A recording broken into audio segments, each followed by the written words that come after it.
رجب کا مہینہ شروع ہے۔ ماہ رجب میں بہت سارے کام ایسے ہیں جو نہیں کرنے کے اور لوگ اس کو ضرور کرتے ہیں۔ وہ ایک بہت معروف رسم کہہ لیں، بدعت کہہ لیں، یا اس کو آپ کوئی خرافات کا حصہ دے لیں، وہ ہے کنڈے کی رسم۔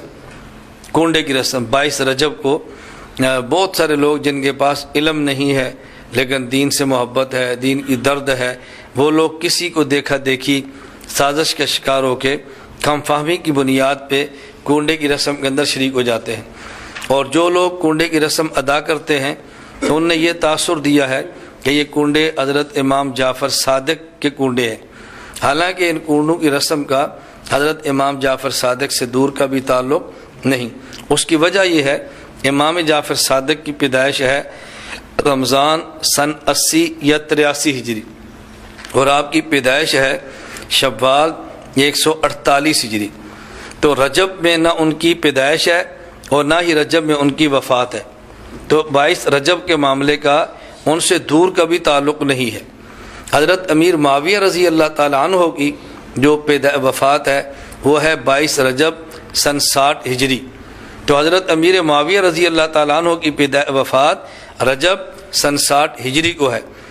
اصل کیا تھا کہ جو حضرت امیر معاویہ رضی اللہ تعالیٰ کے دشمن ہیں اور شریعت کے باغی ہیں اور اہل تشیع ہیں، ان لوگوں نے حضرت امیر معاویہ رضی اللہ تعالیٰ عنہ کی وفات پر رات کو چھپ کر یہ حلوے اور مانڈے پکا کر خوشی کی ہے۔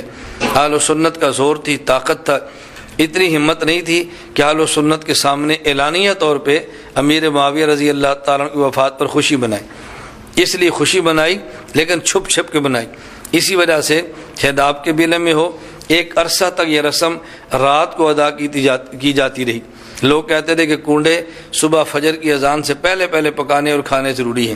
اس کی بنیاد کیا تھی کہ اہل تشیع اور روافض امیر معاویہ رضی اللہ عنہ کی وفات پر یہ رات کی تنہائی میں اور رات کے اندھیروں میں اس رسم کو بنایا کرتے تھے، لیکن جب سے شیعت نے زور پکڑا یا یوں کہ اہل سنت کے ایمان میں کمزوری آئی اور اپنے عقائد کا تحفظ چھوڑا ہے، اس وقت سے اب دن کو اعلانیہ طور پر بھی کنڈوں کی رسم شروع ہو گئی ہے۔